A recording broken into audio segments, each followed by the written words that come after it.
What's up, everybody? Welcome to Last Man Standing, the Circa Survivor Pool podcast. My name is Tony Farmer. He is Ryan Hogue, the last man standing in the 2003 NFL Draft, drafted by the Raiders. We're here to preview each and every game on the Week 15 slate of the Week 15 NFL schedule for Survivor Pool purposes. We know some of you aren't in Circa Survivor and you're in your own personal Survivor pools. You're welcome as well. I think a lot of the stuff that we'll discuss today will be relevant to you, but we will also be diving into Circa Survivor Strategy because this week is absolutely fascinating. Before we get to that though, Ryan, where are you? What are you up to lately? I know you just took an international trip recently. Am I right? Yeah, I just landed. I was on the flight for 20 hours. I was in Cape Town, South Africa. If you ever have the chance to go, it is one of my favorite cities. I wasn't there long enough simply because I was using points and the only time I could come back was today. But incredible trip. Highly recommend. I climbed Lion's Head Mountain, which was amazing. Swam. It's summer over there, obviously. And it's super affordable, like really, really cheap compared to the U.S., which is nice. Nice, man. Well, welcome back. Glad you made it back all right. Excited to talk NFL action with you. First, let's recap a little bit of last week's games because only one person got knocked out, Ryan. You were ready to bet your 401k that there would be at least one person get knocked out. You would have won that bet barely. The guy goes out on the Titans against the Jaguars. By the way, he could have picked the Eagles and decided to go with the Titans instead. Risky strategy. We talked about it last week about how he was the one person who could have actually won the contest and had it end last week, but instead he's the only one out. Quite a turn of misfortune there for him. But we got 51 left in the quest for $14.266 million. And this week is going to be fascinating. But again, let's go back to last week. We had the Cowboys-Bengals game, Monday Night Football, where we had a Leon Lett-like moment that spared three people. You had the Dolphins-Jets overtime game that spared, I believe, three people, maybe four, in that game. And by the way, two of the entries, Ryan, that were on the Dolphins was NFL wise guys who also survived in overtime with both of their entries the week before. So they get by with two on the Bucs in overtime in a game they had no business winning until that fumble happened.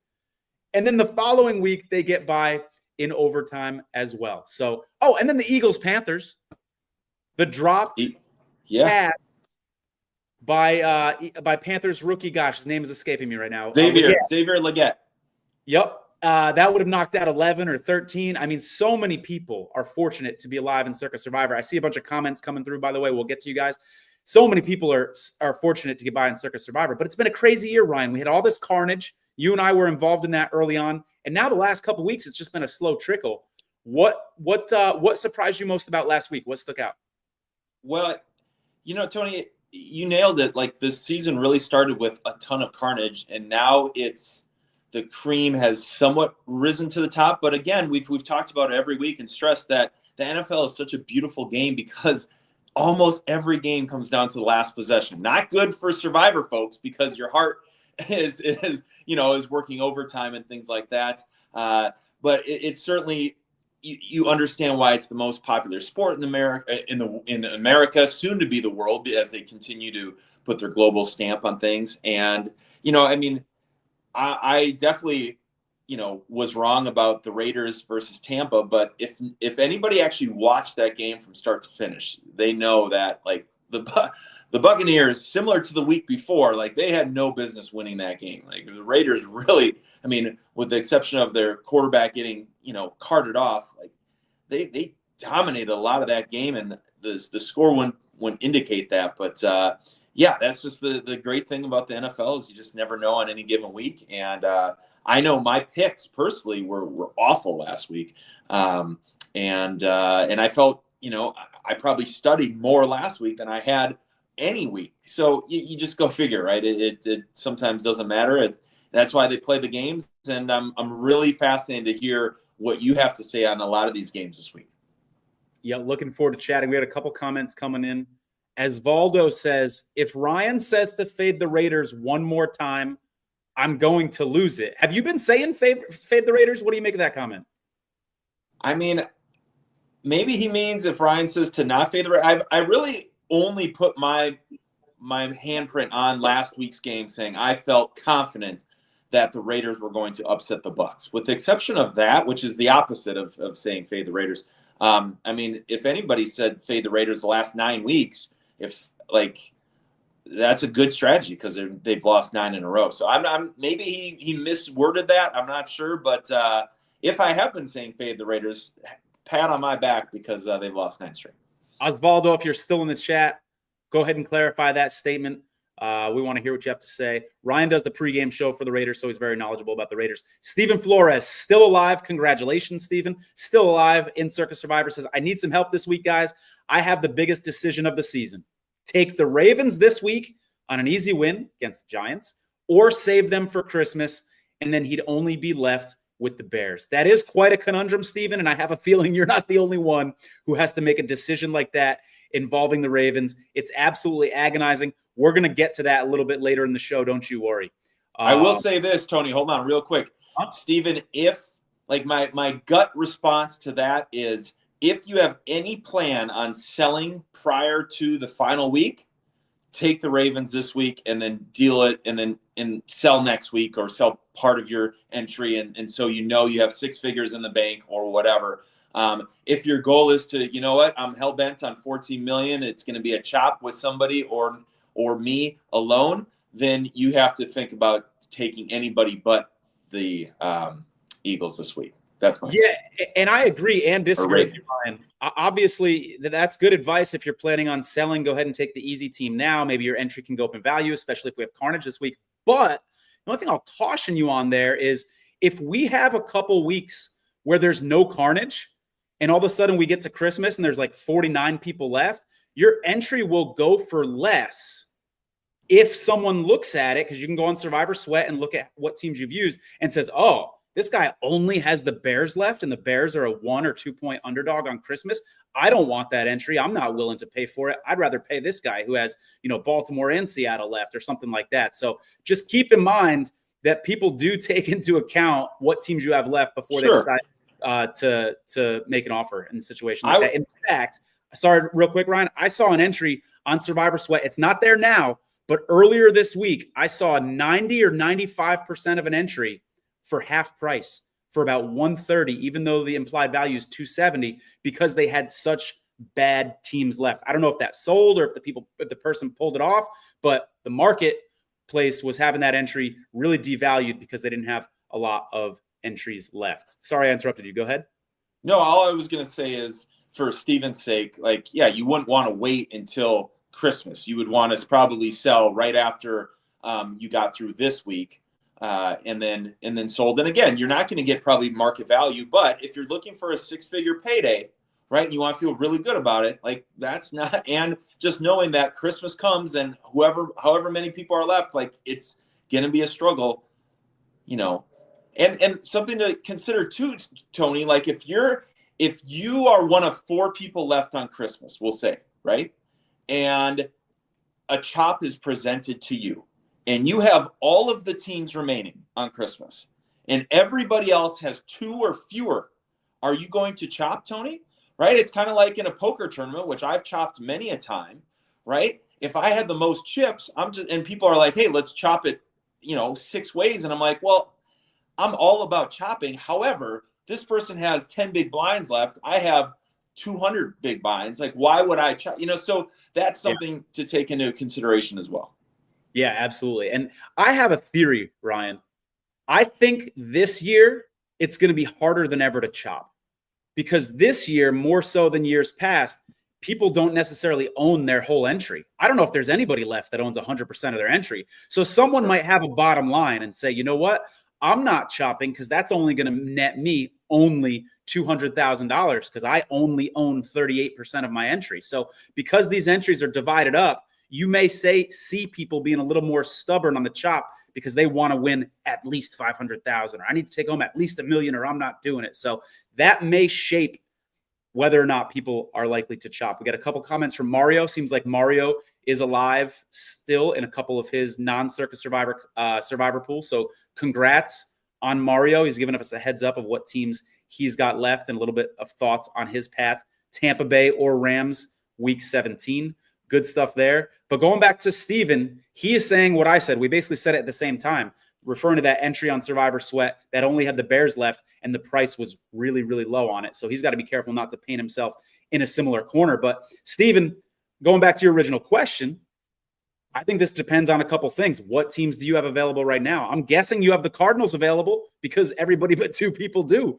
So how safe and comfortable do you feel about the Cardinals this week? How do you feel about Chicago at home against Seattle on Christmas? Those are the two biggest questions you've got to answer, and we'll try to do our best to help answer some of those questions later on in the show. We do have a special guest coming on in the show in a little bit here. We'll let you know when he arrives. But Ryan, let's go ahead and jump into it. 49ers, Rams. This game's starting in a few minutes here, really. Right around the time this show ends, that game will be starting. Let's not spend a lot of time talking about it because the Circa Survivor deadline has already passed. If someone wants to jump on this, I'd be shocked if anybody took either team in Circa Survivor. But who do you like in this game? Really important game. Two desperate teams in the NFC West.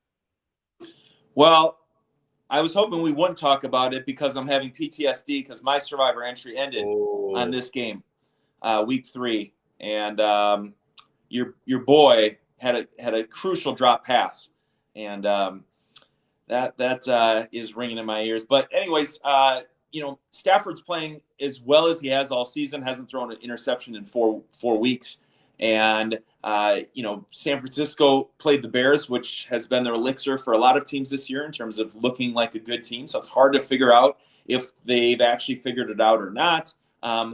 I would stay away. I don't anticipate anybody. I wouldn't. Again, it's the Thursday night. It's a division battle. I wouldn't bet on this game either way, gun to head. I guess I think the Rams are hotter because Stafford's playing so well, and he's one of the top 5 quarterbacks in the league when he is playing well. Purdy played well last week, and it actually had a pretty solid season despite having limited weapons, and they're down to their third or fourth running back potentially tonight. Still have Trent Williams out, and whether Greenlaw plays, like all those things. So many questions still for 49ers, even though they are living on a prayer. I like the Rams in a walk-off field goal.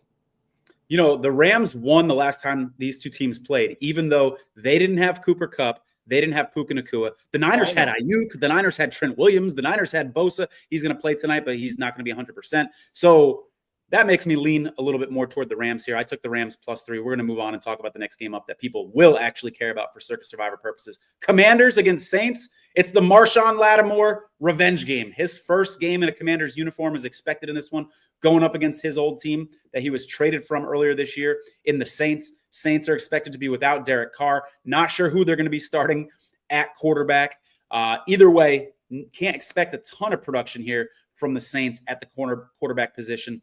Before we jump into this game, I also want to mention the Packers play the Saints next week in Green Bay. Going to be really interesting to see if Derek Carr's out 2 weeks, because if he is, the Packers are in a nice spot Survivor pool-wise next week against Green Bay. But what do you think about this game here? Would you trust the Commanders, Ryan, against the Saints? And while you're doing that, I'm going to see how many people even have the Commanders left. It's not many. Oh, that was one of my questions for you, Tony. This would be my – Steven, I am talking to you and others. If you have the Commanders available, I am all in on the Commanders this week. I love, especially anytime you have a coach come out and be like, we don't know who the starting quarterback for next week is. That's all you need to hear, right? Derek Carr has been playing fine, right? And they got 2 guys that are just guys. Backup. This is a quarterback-driven league. Plus, you're playing against the Commanders that now they have. I would say Lattimore is their best defensive player. Would you agree with that, Tony? Oh, yeah, absolutely. For sure. And if you have a new player joining your team, like that is going to excite you, right? That's going to get all he's going to need is one PBU or something, and the team's going to be like, oh, we look different now. Plus, you're going against the Saints defense that's 30th in the league overall, right? So Jaden Daniels, I feel like, is going to have a field day against this team. While their offense, obviously, with the Saints are good. No Taysom Hill. Right. Again, their top 2 quarterbacks are out, whether or not you call Taysom Hill a quarterback, but their top receivers are out. Their top 2 receivers are out. Obviously, they still have Alvin Kamara, and they still have some talent on the defense. But It hasn't translated statistically this season. I really like the Commanders, who are looking to, solidify that number 5 seed and lock it, or maybe not the number 5 seed, but the number 6 or 7 seed to lock them into the playoffs as the last wildcard team. Our special guest is here, so I'm going to bring him on in 1 minute, but I just want to go ahead and mention 6 people have the Commanders left, Ryan. And the Commanders play the Eagles. You're not using them in that spot. Falcons. I don't think you feel great about using them in that spot. Maybe if the Falcons keep struggling. And the Cowboys. So this is the spot if you have the Commanders left. I think all 6 people who have the Commanders left Agreed. are going to go ahead and fire away and use the Commanders against the Saints. By the way, I'm getting this information courtesy of Survivor Atlas. We love Survivor Atlas. Make sure you go over to survivoratlas.com. But without further ado, I'm going to go ahead and bring in our special guest. Ryan's going to go ahead and introduce him to you guys. All right. We got James Farah joining us, a good friend of both Tony and myself. I met him earlier this year. He also, and I'll let you talk about that a little bit, he's coming to us live from Circa. And James, why don't you take it away and tell us why you're there, what you do. I'm sure a lot of our listeners know and are fans of you, but I'll let you give the background to that. Tony, Ryan, what's up, boys? Correct, Circa Sportsbook, live behind me. I'm here today. We are filming another segment for our documentary. We produced last year, Circa Survivor Quest for $9.2 million. We are now on to season 2, which is currently happening. Circa Survivor, the quest for $14.2 million. So what we do here is we create a documentary for Circa Survivor, which you guys chat about quite a bit, obviously. And we do behind the scenes. We talk to the players. We talk to Derek. We talk to the experts. And we create a show out of it. And we are very deep into season 2. And as you guys know, we started with 14,266 contestants. We're down to 51, I believe, last time I looked. So we're down to the thick of it. There's a handful of picks left, and then we'll hand out some big checks. So we are super, super excited, and I appreciate what you guys do every week, doing your show, talking about the sweat. I've obviously chatted with both of you guys on our documentary as well, so we can talk a little bit about that. But appreciate you having me on today. Yeah, I've heard that you guys really upgraded the talent in terms of from last season to this season for your documentary as big movie stars you had like me and Tony. Movie stars or Mr. Irrelevant 2003. Tony over here with his buddy playing for his boys. So hey, it's a good story and that's what makes show business. So happy to have you boys on. James, I got to ask, you guys had that pretty viral clip about that poor guy. I forget his name, but he was rooting for the Commanders against the Cowboys in that devastating game where, he gets the 85-yard touchdown, misses the extra point. Were you the one actually holding the camera in that scene, or were you around that group? So where I'm standing, right over my shoulder, is where he was standing. So about 2 feet away from me right now, this is Derek Stevens' VIP area that we film in, hang out in a pretty good bit while we're filming some of the documentary, particularly some of the behind-the-scenes stuff with some of the players. My team was filming that. We were standing right here with them. That was, Commanders versus Cowboys a few weeks ago, and that game was gross and sloppy, and nothing happened until the fourth quarter, and then suddenly there was like 35 points or something in the fourth quarter, and the Cowboys ran away with it, and then all of a sudden the Commanders got a late touchdown, and he broke away, and all they had to do was kick the extra point to win. So he and a lot of other survivors were on the Commanders that week, and it just really showed the emotion, the raw, real feeling and emotion that Survivor is. Because as you guys know, this contest isn't built around point spread. It's built around, winning and advancing. And if they would have kicked that extra point and went to overtime, they had a very good chance to win. And unfortunately for him, they didn't. But yeah, that was a very real, raw clip that we posted. And we saw that moment and we said, man, we got to get this out just because there's so much of this that happens, right? Whether it's guys sitting on the couch or in a sports book or, from all over the country or even all over the world sweating that game and games just like that. Like I mentioned at the top, right? We started with 14,266 players. We're down to 51 left. So there's not a whole lot left. And, we're going to see if we make it all 20 picks or if this thing wraps up sooner. We're going to find out. James, what's the estimate on the timeline of when you guys hope to be releasing your full film? So that's a great question. We're working on that. So what the plan last year is, or what happened last year, I should say, is we intentionally put it out during sign-up weekend last year. And it got some really good traction, ton of views on VSiN, Stadium Network, live on Twitter, YouTube TV, etc. We purposely put it out last year during sign-up weekend. As it went out, we saw over $1 million each day go back into the pot for this year. Not to say that had to do with the documentary, but I think it really fueled the fire for people who were considering playing, how many tickets maybe they wanted to play, how many friends they were going to be bringing with them to Vegas to play, all of that. So with that said, we likely want to get it out earlier this year, sometime during the summer, potentially July, even early August, just so people have plenty of time to see it. To your point earlier, share some of those viral moments, get people to, kind of tune in and watch this thing. Watch how, we started filming this thing, obviously preseason, and it goes all the way till we hand out the big check. So you really get to see the full journey. And then people can decide how they want to be involved in this thing next year. And I don't know what the guarantee is going to be next year. My assumption is it's going to be 15 million plus, and then the number will go, maybe to 15, 17, $20 million, which is pretty good scratch for $1,000 buy-in. So it's this contest is only getting bigger. It's the biggest, best contest out there. As you guys know, I don't know if you touched on it yet in the episode or you may later, is you got to pick a game on Thanksgiving and you got to pick a game on Christmas. Everyone this season made it through on Thanksgiving, which is very rare. But as you guys know, Christmas could be a gauntlet this year. There's just not a lot of good teams left. The availability isn't there for a lot of teams. And suddenly the Chiefs are playing with some black magic, so we don't know how they're going to do. We know people have the Ravens. The Bears suddenly look terrible again. So it's going to be really, really interesting if it gets to Christmas. And then if so, really what people start doing behind me here at the Sportsbook, if they start hedging their positions and monetizing what they're going to do. So I know I'm saying a lot. I don't know how much time I got with you guys, but the season's really getting good, and that's why I'm pretty fired up about it right now. Yeah, James, to your point. Go ahead, Ryan. James, where was the genesis of this idea for the documentary? How did that come about?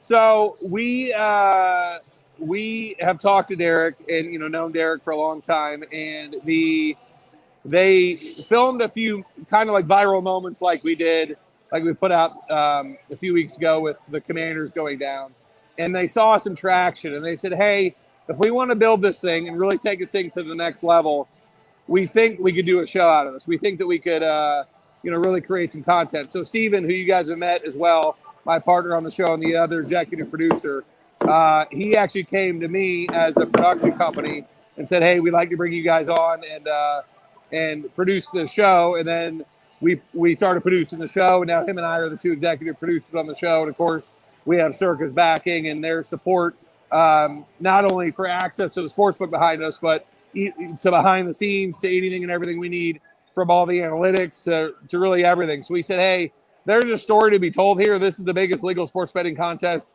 in the world, based out of downtown Las Vegas. It gets bigger every year. I mean, last year was record-setting at $9.2 million, and then this year's 50% bigger at $14.2 million. Next year, like I said, this thing could get to $20 million for a $1,000 buy-in. So it's we think there's a story to be told here. And last season, we got rave reviews on the contest and on the documentary, and we said, let's step this thing up and make it even bigger and better this year. So it's going quite well from that perspective. A few people that were in the contest may have a different take after the first 3 weeks of the contest, but it's been good TV nonetheless, and we're excited to round this thing out here the last couple weeks.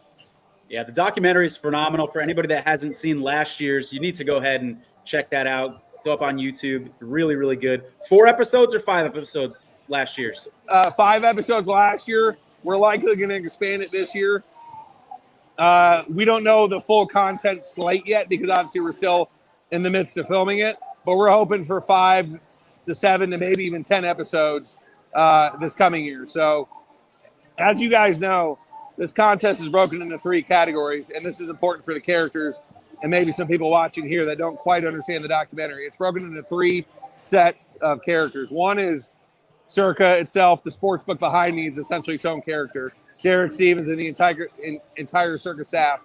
2 is the experts, right? The folks on VSiN, the people that talk sports all day, you know, who to pick, why, the analytics, etc. And then 3, arguably most important, is the 3 of us on this call and everyone else watching, which is the contestants, right? People who actually play in this thing, put money in, make the picks, sweat it out, have to have a strategy, have to have a save a game for Thanksgiving, have to save a game for Christmas, all that. So it's broken into those 3 categories. And then with that, we make the documentary, right? So we try to touch on all 3 pieces and show behind the scenes at Circa, show the analytics and the experts on VSiN, and then, obviously hear from guys like yourself who are in this thing and put their own money up and are contestants. So it's been quite the journey. Last year was an amazing show and a really good learning lesson for us. This year we've stepped up production and gear and some storylines, and I can't wait to see how this thing wraps up this year. Yeah, we're looking forward to it. I want to have you take off your filmmaker hat for a second and put on your survivor strategist hat for a second. Because we've got a guy right now who's watching the show, Steven Flores. He's alive in Circa Survivor. And he says, I need some help this week, guys. I have the biggest decision of the season.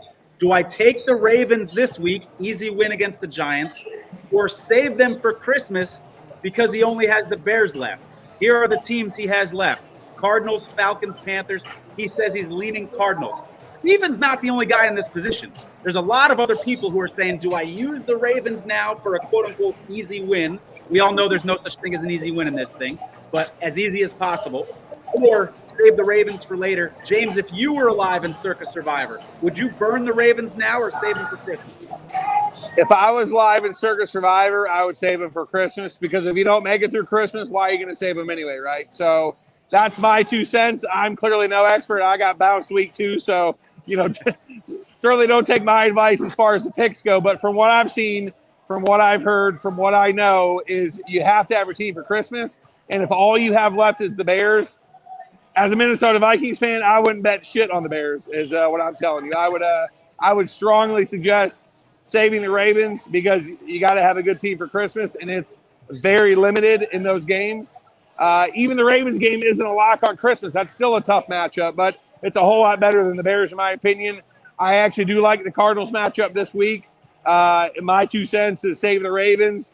And by the way, if and when you make it to Christmas, you're going to have a whole lot more opportunity to get some money out of your ticket, monetize, walk behind the sports book, get a line of credit, because at that point, you're down to just, a couple picks, and the money's real. It's already real, but it's really real then. So my 2 cents is I would save the Ravens, go Cardinals, or a different team, but save the Ravens. James, I know you're an NFL fan as well. What do you like about the Cardinals matchup against the Patriots? You're not a little worried about Drake May? No, not really. I think the Patriots are going to start folding. I just think at this point in the season, you're starting to play for a position. You're starting to think draft. You're starting to think next year. The Bills already won the division. What are the Patriots even playing for? Sure, bragging rights. Sure, pride. Sure, I understand that everyone's professional on the team and they want to put their best foot forward. But Kyler Murray's sneaky. Kyler Murray and the Cardinals, forget about the Patriots. Think about what the Cardinals are playing for, right? They're potentially playing for the NFC West. The Niners can't get it together. The Seahawks and them are battling. The Rams got a big one obviously coming up. So we're going to see what happens. But I like Kyler Murray and the Cardinals a whole lot better than I don't like the Patriots, if that makes any sense. James, there's a lot of time between today and when your documentary actually comes out. Where should people follow a certain YouTube channel or follow a certain Twitter account? People are going to kind of forget about this documentary for a couple months, and then it's going to pop up and be out. So how can people be sure that they're the first to hear when it comes out? Yeah, so keep in touch with just Circa Sports. That's a great outlet. VSiN's been a great partner with us. Stadium Network, like I said, aired this thing. YouTube TV. So there's plenty of outlets, but the Circa Sports page is it's the best. They're going to put out kind of the breaking news, the press releases. They're going to put out stuff live, where to watch it, the links, all that sort of stuff. So at Circa Sports on Twitter or on X now is a great outlet. You can see everything there, and we're going to put out quite a bit of press and information long before this thing airs. So to your point, people have plenty of time to know when to watch, how to watch, where to watch, all that information. Good stuff. James, really appreciate your time coming to us live from Circa. Enjoy the rest of your evening, brother. Tony, Ryan, a pleasure, boys. I look forward to seeing you hopefully before the season, if not after, for a nice cold beverage, boys. Cheers to you and anyone watching this thing. If you're still alive, I hope we're handing you a big check in a couple weeks. That's all I got to say. I'll see you this weekend, buddy. Cheers, boys. See ya. See ya. All right, good stuff there from James. Great insight. Hopefully his comments were somewhat helpful for Steven about his Ravens dilemma. Ryan and I are going to give you our opinion on that Ravens situation here momentarily. But Ryan, I can't wait for that documentary to come out, man. Last season's was absolutely incredible. And he's talking it up, man. It sounds like they've got even more resources and effort into this year. So I'm looking forward to it. You just want to see yourself on film. Come on. Yeah, because I've never seen myself on film before. Come on. I'm looking forward to it, man. You are curious, right? Because you do so many interviews and you're wondering which clips do they take, which clips do they not take. So, yeah, it should be fun. Next game up, Ryan, we've got your Minnesota Vikings. I know you're a Minnesota guy. Wait, why does that say Vikings Commanders? That's not accurate. That is an old one. I'm going to go ahead and Vikings Bears. Yeah, we're going to get to that later because that's the Monday night game. Eagles Steelers, the Battle of Pennsylvania. Would you trust the Eagles here in this spot? Only a couple people have them left, I believe 2. Would you trust them here? You know, a 5-point spread, which makes me think Vegas thinks a lot more about leaning Eagles than I would. I think this is a Super Bowl preview. I said that about 6 weeks ago. I think it's going to be the Battle of Pennsylvania. And again, I mean, I think the Eagles look like the best team in the NFC. I do not think that Steelers necessarily look like the best team, but I feel like there's been so much talk about this monkey on Tomlin's back about not winning in the playoffs. I think this is the year they do it. And I mean, again, I think it's foolish to bet against Patrick Mahomes and Andy Reid. However, I'm going to go on a limb and not do chalk and say that this is a Super Bowl preview. I think it'd be a lot of fun. 2 passionate fan bases. Not a survivor pick for me. You know, I'm obviously keeping an eye on what George Pickens is doing because without him, you know, they definitely have limitations. And you've mentioned that last week in terms of, you know, they have really no true number 2 receiver. I mean, Freiermuth does a nice job as tight end, but they have kind of a bunch of receivers, like just guys, you know, and when Pickens is out, that dynamic, you know, playmaking, explosive type of offense that, you know, Russell Wilson has really kind of breathed life into with the options outside. I don't think they have it without him. So Eagles really, you know, they play to the competition, which is interesting. When they play against good teams, they play really well. When they don't play good teams, they play at that level. But I really like, I mean, they're dominating from an offensive line standpoint, which is incredible considering Kelsey retired. And, you know, and obviously in the interior offense and defensive lines, they continue to dominate. Jalen Carter is playing, you know, one of some of the best, maybe better than Chris Jones at the defensive tackle position. And then obviously with their 2 rookie DBs out of this world, DeJean and Mitchell. So, yeah, Eagles kind of have it going. Again, have they peaked too early? I keep saying that because last year they peaked so early. Maybe they've learned from it. Obviously, they changed their coordinators. But I think one thing to be mindful of is the A.J. Brown and Jalen Hurts, that's a real thing. The fact that there's like some lacking continuity between those two, I think that is absolutely something to keep an eye on. I've said it all year that, you know, I thought A.J. Brown was playing some of the best, if not the best, wide receiver play in all of football. I mean, Jamar Chase obviously is dominating, and he's got a really, really good quarterback that's helping that. But when he's involved, it's almost impossible to stop him because of what they can do on the running game as well. But when they don't get involved, and I think he recognizes that, and I don't think he has as great of a relationship as he used to with Hurts, where he can be like, hey, let's talk about this. So anyways, I'm blabbering. Stay away from this game. I like the Eagles to win, Steelers to cover. Yeah, I lean Steelers to cover.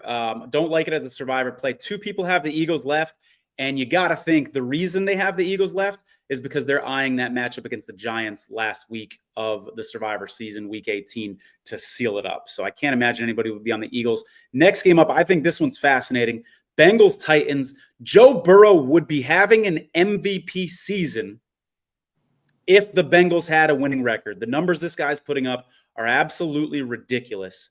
I think the Bengals are more live for a playoff spot than people think because the next 4 games are really soft. And the Colts' next 4 games is a really tough schedule. So it's not crazy that the Bengals could get into the playoffs. It's a stretch, but it's not crazy. Thing about this game, though, Ryan, you've got Awuzie, the cornerback for the Titans, who played against Joe Burrow every day in practice. You've got the head coach for the Titans, who was the Bengals offensive coordinator. You've got the offensive line coach for the Titans, who was the Bengals offensive line coach. There's a lot of institutional knowledge here that the Titans have of the Bengals. And I remember when we had Mike Tice, former Vikings coach, on the show, he talked about how valuable that is for a coach, for a coordinator, when putting that game plan together because you know the weaknesses of the other team. I think that makes the Titans a lot more live in this game than people think. I'd be careful with the Bengals. However, Tony Pollard has not practiced the last 2 weeks. And if I was to draw up a game plan for how the Titans were going to beat the Bengals, it would be with Tony Pollard. 5 of the last 6 weeks, 4.4 yards per carry or more, and the Bengals are bad defending the run. So if he's out, that's a really, really, really big deal here for the Titans. Your thoughts on trusting the Bengals against the Titans in this spot? Yeah, I mean, you nailed it with Burrow. I mean, 3,700 yards, 33 touchdowns, 6 picks, like that. That's in rarefied air right now. They're just on a, and I do believe they are live for a potential playoff stealing bid. I think they're more live despite being 2 games behind the Broncos because the Broncos have a beast of a schedule, right? I don't believe that.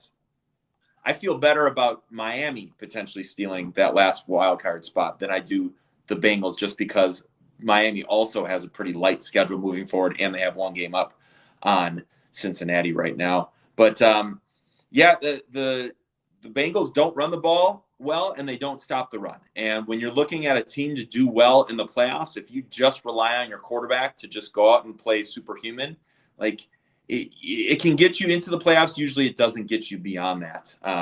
But as far as this game, Titans, it was interesting. They were one of the biggest spenders in free agency this past season, Tony. And so for all those people that are so cap-minded, right? I mean, the Raiders, I think, are number 2 in the NFL for this upcoming season of how much cap space they have. And everybody thinks that, it's going to, be a game changer for next year. And obviously, I'd rather have cap room than no cap space.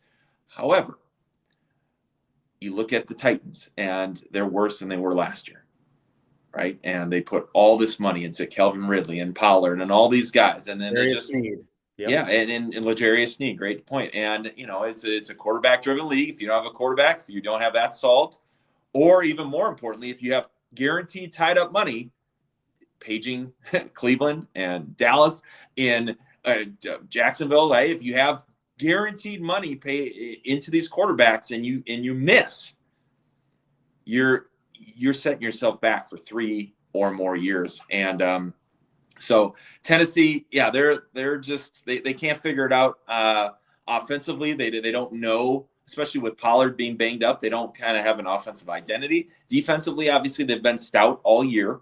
But again, if your team continually struggles to score 14 points, that puts a lot of pressure on the defense, and the defense can hold and hold and hold, and then the offense gives them the ball, the other team the ball, in plus territory. Then now the defense is like, what else do you want us to do? So they were eliminated from playoff contention last week.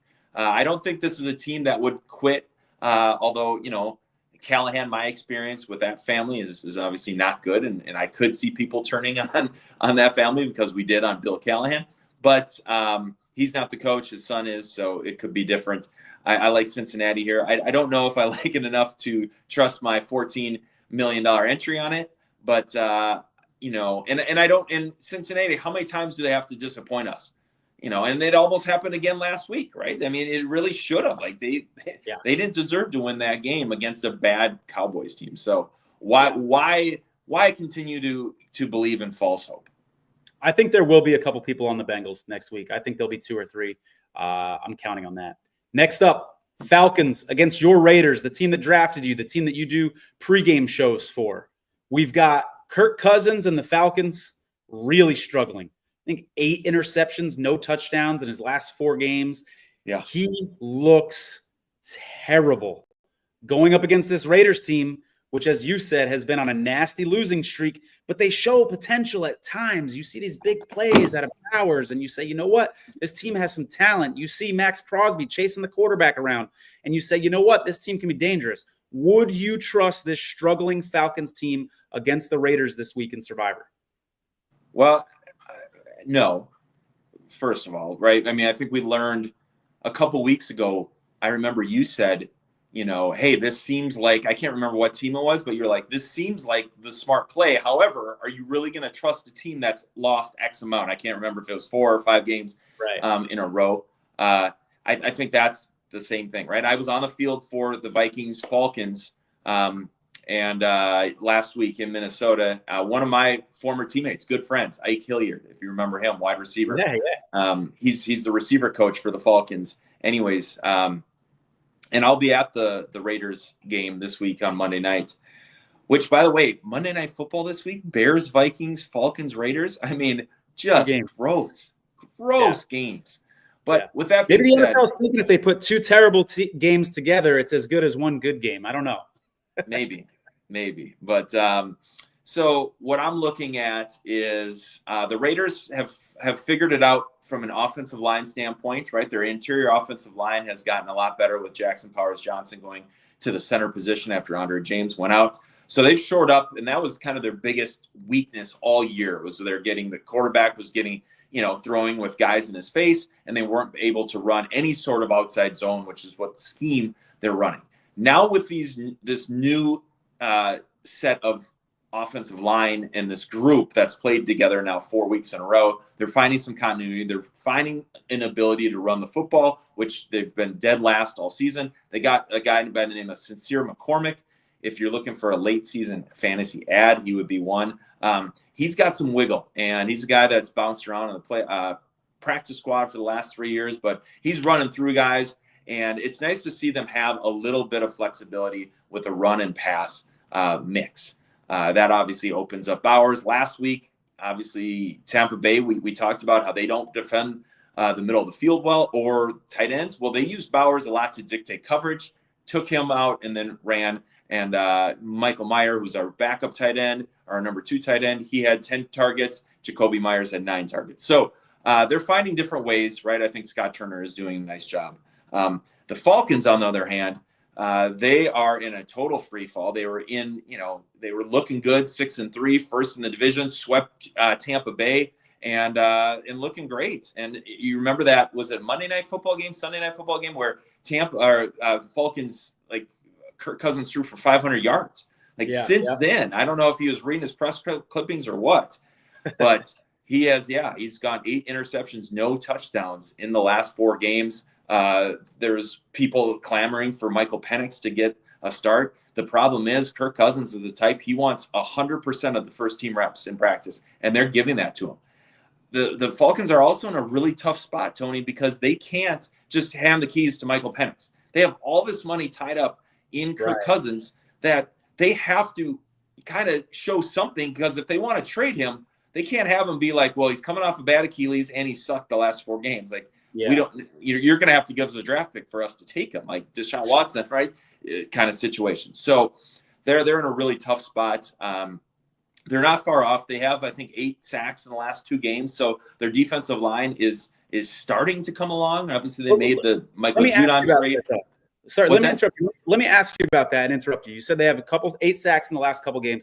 Prior to that, they had a historically bad pass rush. They were not getting to the quarterback. So you were at the game.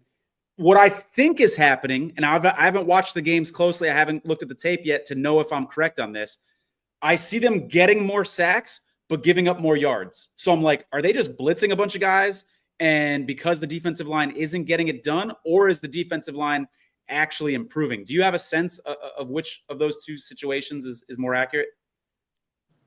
They're able to stop the run a little better now, Tony, and because of that, teams are passing a lot more. So, I mean, anytime a team is going to pass more, you're going to have more opportunities. I think that's the bottom line.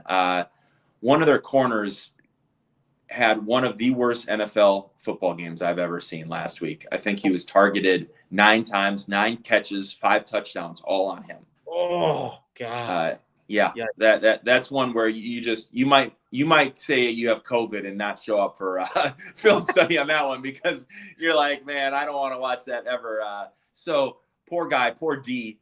And so Minnesota was absolutely targeting him. I think the Raiders will see that, and obviously this guy's coming from no confidence. Do I believe that the Raiders will actually win? No. With the exception of Antonio Pierce, who's playing for his job, and the players who never want to lose, right? From a front office standpoint, this is one of the points I'm going to bring up on my radio show tomorrow to the host and to the fans is, from a front office standpoint, Tony, what would you consider a successful season moving forward for the Raiders, right? There's 4 weeks left. I want your answer right now. Putting you on the spot. Successful, or what is best for them? No. What is a successful end of the year from the front office standpoint, right? We know from the coaching standpoint, it's winning all the games. We know from a player standpoint, it's winning all the games. From a get a better draft pick. So losing all the games? Yeah, that's their best bet. Get a better draft pick. Absolutely. Because I don't think Antonio Pierce is going to be back next year. I think they're getting a new coach, and I think that job is going to be more attractive with a better draft pick. Yeah. Okay. So anyways, all that to say, I would stay away from this game, period, just because I think it's a funky one. I mean, You would think the Falcons, because they're still in the race, and the Bucs have, they don't have a walkover this week, obviously at the Chargers, long flights and all the things. We'll talk about that. But this is, if I'm the Falcons, I'm looking at these next couple of games. I think they got the Raiders and the Giants. Like, this is our opportunity to, here we go. Like, if we're going to catch the Bucs, all we have to do is tie them record-wise. The Buccaneers have at the Chargers. This is the game we have to win. They have an extra day of rest, so we'll see. I don't trust the Falcons this week. You don't trust the Falcons this week. I promise you a couple people are going to not listen to us and are going to take the Falcons this week. Going over Survivor Sweat entries in the Survivor Sweat marketplace, go to survivorsweat.com. We've got a $8,000 entry. That'll get you 2%. We've got another 2% entry for $5,600. So the $5,600 looks like a much better deal, but again, you're going to want to go on survivorsweat.com and see exactly what teams are available. And if you're thinking, Tony, it's Thursday, am I going to be able to get this transaction done in time? Absolutely. Those guys are awesome over there. Process real quickly before Sunday. We've also got $14,000 for 5% of an entry, 2% for $49.50, $28,000 for 10% of an entry, $5,600 for 2% of an entry. We got 4% for $10,000, 3% for $7,000. And Ryan, that's it. Just those 10 entries. So as we move along in Survivor Sweat, some people are either saying, I'm not interested in selling, or they are, the field is whittling down. There's only 51 people left. So there's a smaller number of people who could even sell at this point. So there's only 10 entries available in Survivor Sweat. Go over to survivorsweat.com to buy those. And remember, Survivor Sweat isn't just the marketplace. They've also got some great articles over there as well. Tony, Moving on. Yeah. Tony, real quick, do you think there's any entries out there that own all 100% of that entry? That's a good question. I doubt it. I think in this day and age where you can sell percentages, it's the wise thing to do. And this late, we're at week 15. It's possible, but I think, and if they haven't sold on Survivor Sweat, maybe they started off with a partner. I own 50%, you own 50%. But I'd be curious to know if there was anybody out there, that one person that still had 100% of their entry. Next up, Ryan, Panthers Cowboys. Who would have thought the Panthers would be favorites over the Cowboys? Cowboys just had a devastating injury on their defense. We all saw it live during that primetime game. Overshawn goes down, really nasty injury. They're saying he's going to be out this year and next year, hoping to be back for 2026. That's a bad one whenever you see that. I think that's emotionally deflating for a team when you see one of your brothers go down as well. Cowboys banged up against the Panthers team, Ryan. I'm going to say it. They look average. Like maybe even slightly above average. Bryce Young is playing so much better than he started off this season. He looks way more confident. Would you get sneaky and trust the Panthers here? Because if you did, nobody else is going to be on them. I'll tell you that. You wouldn't do it. No. I think if anybody learned anything from last week, besides that person saving my 401k, they tried to get real cute and it bit them. Now it almost one could argue that they probably should have won that game. Yes, I believe in fading the Cowboys, but I also believe in fading the Panthers. I don't trust either of these teams. It's like next week, right? The first time all season the Raiders are favored, at least as of now, in a game is next week. They're at home against the Jacksonville Jaguars. They're 1-point favorites. I think it might be the first time in a couple years, maybe, that they've been favored, similar to the Panthers. Are you going to get cute in that game and be like, you know what? The loser of this gets number 1 pick and the Raiders need it more because no, stop. Panthers, stay away. Don't bet on them. Yes, they look better than the Cowboys, but the Cowboys still have, they have the best player on the field on offense. They have the best player on the field on defense. So anytime there's people playing, they have the best player on the field. I'm staying away.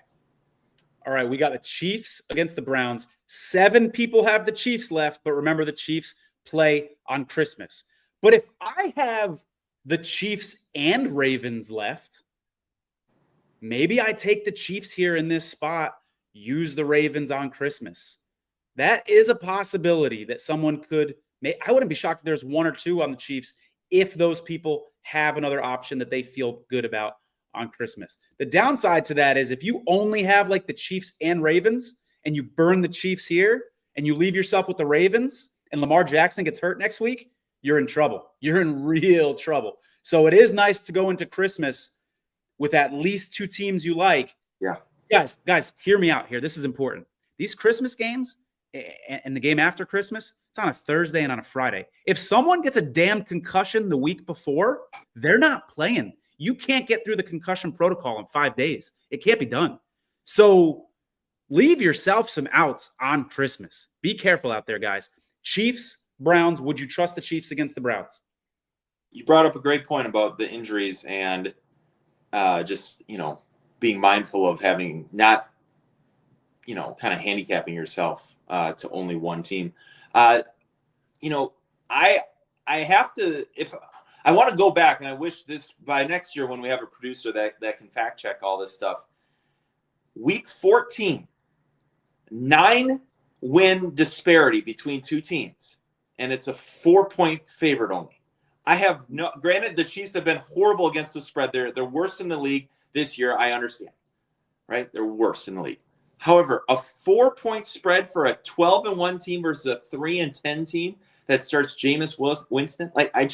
I have no idea why that's so low. Do you know if there's weather predicted in Cleveland this week? I can't fathom why it's so small. I'll look up the weather, but the book set it higher. It came out at 6.5. Chiefs Sunday night were 6.5-point favorites, and then money came in on the Browns. So the question is, why is money coming in on the Browns? But you bring up a good point. There are some games with weather implications. Let me read the 3 games that have the biggest weather implications. One is this one. Scattered showers looks fairly likely. Winds sustained around 15 miles per hour with gusts 25 miles per hour. Cincinnati, Tennessee, scattered showers look fairly likely. Not necessarily wind in that game. And then tonight, the game's kicking off here in about 20 minutes or so. 49ers, Rams, 60% chance of rain. Looks like light rain, though. So, maybe the weather has a little bit to do with this. But I think it's people getting burned by the Chiefs over and over and saying, fuck it, this team's just not covering the spread. I'm going to fade the Chiefs, at least against the number. I think the Chiefs are a lock to win this game. I don't know why you would pick them if you have very few teams to pick on Christmas. I don't think this is a smart pick, but I feel great about them winning against Cleveland. So if someone out there has the Chiefs and maybe two options on Christmas, maybe they've got Chiefs, Ravens, Seattle. I don't know if someone is in that situation or not, but you like the Chiefs move here if you feel good about your Christmas options. Yes. Sounds good. All right, moving on. We've got the 16.5-point favorite Baltimore Ravens against the Giants. The Ravens are off of a bye. As we said earlier, this is as close to a sure thing as you can get in the NFL. We've seen favorites of more than 14 points go down before. So, of course, it's not a guarantee. But this game isn't even about, Ryan, do you think the Ravens are going to win? It's about the strategy of if you're lucky enough to have the Ravens at this point. The same question we asked James earlier, and the same question that was asked of us by Stephen Flores. Do you burn the Ravens here in this situation if your only other option is the Bears? I think the Bears are going to be an underdog in that game, not by much, maybe by 1 point, by 2 or 2 points by the time Christmas rolls around. So do you feel good about rolling into Christmas with an underdog? I'm going to go ahead and pull up the Christmas availability. I got to get rid of this banner here. 7 people have the Chiefs, 32 people have the Bears, 24 have the Ravens, 3 only have the Texans, 22 on Seattle, 27 on Pittsburgh. That Baltimore number is going to go down because a handful of people will use them this week. Maybe 15, maybe 20, maybe 10. I'm not sure. But some people are going to use them this week. So this is what you need to be thinking about. How are you going to feel being on Chicago as an underdog, knowing there's going to be a bunch of people on Seattle? Can't be too many on the Chiefs. There's probably going to be a bunch on the Ravens. Not sure yet. It's all about what is your confidence level in that Bears game. So, Ryan, why don't we start there? Christmas, Seattle at Chicago. Seattle seems to be an ascending team right now. That defense is playing a lot better. Chicago definitely seems to be descending. They got whacked by a really banged-up 49er team last week. Would you trust Chicago against Seattle? I mean, you got two other there's not any good options. Knowing that there's really no good options, they all feel like coin flips, really. How do you feel about Chicago against Seattle? Yeah, I feel like Seattle is going to win that game. I will say, to play devil's advocate, I mean, Chicago, on their time they played national TV, right? The couple of times they were game of the week against the Packers, they lost with the game, the block field goal. And then on Thanksgiving, they played very well and probably should have at least put that to overtime against Detroit. So the couple times they have been on national TV, we'll obviously see this week on Monday night versus the Vikings, which we'll talk about. But they usually play well, and that's not a surprise because Caleb Williams kind of seems like, he transferred from Oklahoma to USC. He's kind of just he's a front runner, just likes that limelight and likes to show out. Although again, I guess week 2, I think against Houston, he was pretty terrible. So maybe I'm just making things up at this point. But I will say my one argument for why the Giants might be a live, sneaky, keep it close. There's turmoil with the Ravens and how they handled Deontay Johnson and him refusing to play, right? And then, if the one thing the Giants don't do well, they don't run the ball well, right? Well, Baltimore's number 1 against the run. They give up 283 yards a game against the pass. If you are looking for a sneaky underdog and why they can at least, be in play, is because they're able to throw on a team that doesn't protect very well against the pass.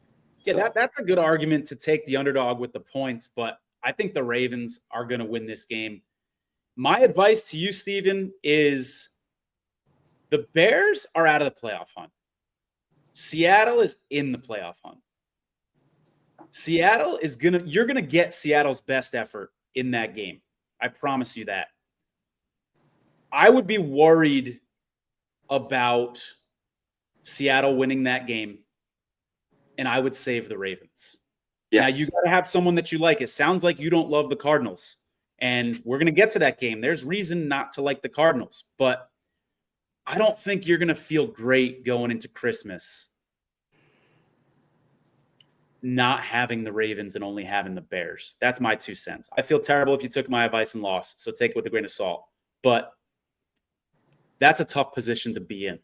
I would wait and save the Ravens for later, personally. Next game up, Ryan, we've got the game that everybody wants to hear us talk about. The game that everybody's here to hear us talk about. Cardinals, Patriots. The reason that everybody wants to hear about this is because everybody has the Cardinals available. 68% win probability. Cardinals have a really good running game. Patriots are vulnerable against the run, although their defense has looked a little better as of late. Drake May is really good. For a rookie, he is really good. He doesn't have many weapons. He's got a bad offensive line, but Drake May is good. The Cardinals seem to be playing worse ever since Call of Duty came out. I don't know if there's a connection or not. I say that with like 33% seriousness. Cardinals seem to be fading. Do you trust a Cardinals team that seems to be fading against the Patriots team off of a bye? Be careful of these teams that have a bye in week 14. Texans are another one. These teams are tired down the stretch. They need a freaking bye week. It'll do them some good. Patriots could be dangerous here in this spot against the Cardinals. Do you like the Cardinals against the Patriots, Ryan? Yeah, I'll tell you one thing. I don't feel great about. I mean, you got to remember that they only have 6 wins for a reason, right? And I was at the game when they played Minnesota a couple weeks ago, and saw Minnesota throw that ball all over on them, right? There's still a disconnect between Murray and all his receivers, quite frankly, but in particular, obviously, Marvin Harrison Jr. And when you have a Gonzalez, like Christian Gonzalez for the Patriots, he's the ultimate eraser. He has guarded the number 1 receivers all year and really shut them down. So I don't see Harrison Jr. having a big game. So it's going to fall on their running game and McBride. And guess what? They cover tight ends fairly well, and they're a tough rush defense. So all that being said, I think the key is going to be, can Drake May scramble against this team? Because the Cardinals have struggled against teams that have mobile quarterbacks. I mean, look, Jordan Love kind of did his thing, bought some extra time, used his legs. Drake May's averaging over 9 yards a carry when he does run the ball. And so I think coming off of a bye, like you said, I mean, as a former NFL player, when we had a bye week, that first game back, your legs finally feel – you haven't felt this way since like week 1 of training camp, because obviously after training camp, your legs are tired. Then you go through the gauntlet of the season, you're tired. And so this is finally an opportunity for them to have a week off where they just got away and came back. And so, again, a first-year head coach of a rookie quarterback, you're not going to see a team that goes away easily. They absolutely should have beaten the Colts 2 weeks ago, right? The last time they played. I'm talking about the Patriots. So, I understand why the money line's minus 270 for Arizona. But again, for Steven, I know this isn't helping because we're basically saying don't pick the Ravens, but also be careful about picking the Cardinals. I don't feel great about the Cardinals here, just because I think the matchup is not a great matchup for them with the Patriots, just because of how good they are in defense and because they have a mobile quarterback. So hold up, Ryan. Let's analyze ourselves here. If we're saying save the Ravens and be wary of the Cardinals, maybe this is that week that you do get cute. Maybe this is that week where you do try to be on an island, because there could be carnage in this game. I mean, how many people are going to be on the Cardinals, Ryan? If all but 2 teams have them and they're one of the biggest favorites on the board, you could see 35 to 40% of people on the Cardinals. That's possible. So maybe this is the week to take a Bengals if you like them. I don't. Maybe this is the week to take the Falcons if you have them and if you like them. Maybe this is the week to get cute if there's going to be carnage in this Cardinals game and you want to save the Ravens if you're even lucky enough to have the Ravens in the first place. So just something to consider. Steven says, Ryan, give it to me straight. If you had my options of Ravens, Cardinals, Falcons, and Panthers, who are you taking, knowing his Christmas dilemma, which again means if he does take the Ravens, he'll only have Chicago on Christmas. What would you do? He's giving you the keys to the entry, Ryan. Atlanta. You take the Falcons against the Raiders, a team that you know really well. Yes. All right. We'll check in next week, see how that worked out. We'll see if Steven takes Ryan's advice. I'm excited to see. I mean, yeah, and we'll get to the Raiders game a little more. But again, like Aiden O'Connell's out almost for sure. We're down to Desmond Ridder. Yeah, Desmond Ridder revenge game, sure. But guess what? The offense we're running now is all predicated on quick passing West Coast offense. That is not Desmond Ridder's game. Desmond Ridder wants to run the football. He wants to get out on the edge and things like that. He doesn't want a 1-2-3 step throw. And that's what our whole offense is predicated on now. It is not a great matchup for him in terms of what we're doing offensively. So assuming Desmond Ridder starts, like our offense, which has only scored 20 points twice this season, in our 2 wins, we've scored 20. Like we don't score 20 points. The Falcons are going to be able to score 20 points. Tell you what, when your survivor entry loses against the backup quarterback, it hurts a little more. Speaking of a guy who lost to Jake Browning last year in week 13, it hurts a little more. So moving on here, Broncos, Colts. I think this is going to be a fascinating game to watch because I do think the Colts are alive in this playoff picture. They're 2 games behind the Broncos, and obviously if they win this game, they'll have the tiebreaker. So they'll only be 1 game back with 3 to go if they can get a win here in this game. I do think the Colts are live for an upset here, which is why I would not take the Broncos in this game. You got 2 teams that are very well coached. Would you trust the Broncos, Sean Payton, Bo Nix against the Colts here, Ryan? I mean, I trust Sean Payton over Anthony Richardson, and it's a home game for the Broncos. I think it's a coin flip game, right? Yeah. But it's at home, right? Again, I mean, who's got the better defense? The Broncos. Who's got the better quarterback play? The Broncos. Who's got the better coaching? The Broncos. Who's at home? The Broncos. So, I mean, you know, the Broncos are right now in the playoffs. The Colts are hanging on by a thread, right? The Colts barely beat the Patriots last week, or 2 weeks ago, should have lost. I don't know. I like Broncos.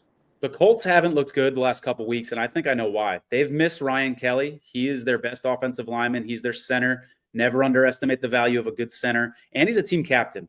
And that guy's coming back this week. If you look at all the games before he went out, the Colts were in every single game. They did not lose any games by more than 1 score. They played a lot of close games. I think this team is underrated.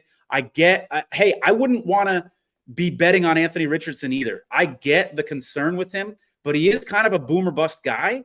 And boomer bust guys are scary when you're playing against them in Survivor because they can boom and knock you out. We got 2 comments here coming in. Bob Renfro checking in.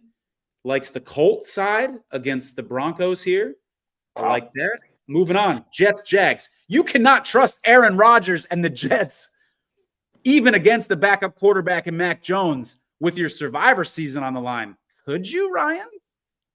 I mean, this is the first game that I thought of when you said, hey, does Steven want to get cute here, or whomever you were talking just in general. I mean, the Jets looked a lot better last week. I mean, they're missing Breece Hall. I don't know if he's going to play this week, but they made it work without him. Obviously, they ended up finding a way to lose, which they continually do. But I think, you know, this is the type of team, because they're in so much dysfunction. I could see Woody Johnson, the owner, being like telling the coaching staff, like, you need to sit this person, sit this person, this person. So maybe they don't reach incentives to get paid. Maybe they, you know, kind of are lower so they can get a better draft pick. I just, the Jets are a disaster. I mean, they make the Jaguars look like a first-class organization, right? That's where we're at right now. I wouldn't bet on this game. If I am betting on it, I'm picking the Jets. All right, next up, we got Texans, Dolphins. These 2 head coaches used to coach against each other every day in San Francisco. Mike McDaniel, he wasn't a play caller, but he was an offensive coach going up against DeMeco Ryans, who, of course, is the head coach for the Texans. A lot of familiarity with what both of these teams like to do. Texans are going to be without Jalen Petrie. He's a safety, but really he's a slot corner is what he is. He takes most of his snaps in the slot. And, of course, we know Azeez Al-Shaair, because of that hit that we talked about last week, he's going to be out as well. So the Texans will be missing a couple more pieces here on defense. Would you trust the Texans against the Dolphins in this spot? You rightfully so pointed out, technically, the Dolphins are still alive for the playoffs, so you should get a good, desperate effort out of them. Would you trust the Texans here, Ryan? Well, the Dolphins all year have played well they've beaten teams they should and lost to teams that are above them, right? At least record wise. I would say that these two teams, at least from the AFC side, most disappointing teams of the year. I think even though the Texans have a solid record, they're in a terrible division and they have underachieved. I think the Dolphins, obviously with Tua, it's a quarterback-driven league. They have no backup, and they're all predicated on the quick passing game. I think it's going to be a shootout. I think it's going to be a really fun game. And, will the real Texans show up? I don't know. Will the real Dolphins show up? I think the answer is no for the real Dolphins because I think we saw what they are. And the real Texans, if they can't get their offensive line woes figured out, they're going to be a one and done in the playoffs so quick. I'm going to bet on the wild card team, absolutely, whether it's Baltimore or whomever it might be. Even if they played somebody like the Broncos, which I don't know if matchup wise that would work out. It'd probably be Baltimore because it'd probably be the 4 versus 5. But I'm betting on the wild card every time against the Texans, assuming they can't figure out their offensive line woes. We have 2 games left. Steven has a question. Guys, one more consideration to think about, and I'll take this question. Does it make more sense to take the Cardinals so that I can hedge a larger amount on the Patriots money line? So a bigger point spread does give you more opportunity to hedge, Steven, for sure. Gives you a couple options. You could hedge on the money line. You don't have to put as much money down to win as much money because they are a bigger dog. You could also try like a middle hedge. You could do like the point spread, 7 points, and then you can win both. You can win your game and the hedge comes through because the team won by 4 points in that situation. So you could do a combination of both, right? So yes, that does give you a little more maneuverability, but that's like, take what you think is the most likely thing to happen. Don't lose this contest because you were thinking too much and overthinking the hedging strategy. Do what you think is best based off of your research, based off of, your analysis, other people's opinions, things like that. Don't do it just to hedge. A similar thing that comes up is a lot of times people will ask, well, do I want to take the Monday Night Football game if I got the Vikings? Because that allows me an interesting hedging situation as well. Because if there is carnage, now I know exactly how much I want to hedge because there's only 8 people left, that sort of thing. That is something to consider, but it's like, for me, it's a cherry on top. It's like a bonus. If it's truly 50-50 and I'm not sure what I want to do, it's a bonus. It's not like the main reason to take a pick. You got to take who you think is going to win. The hedging considerations kind of come second.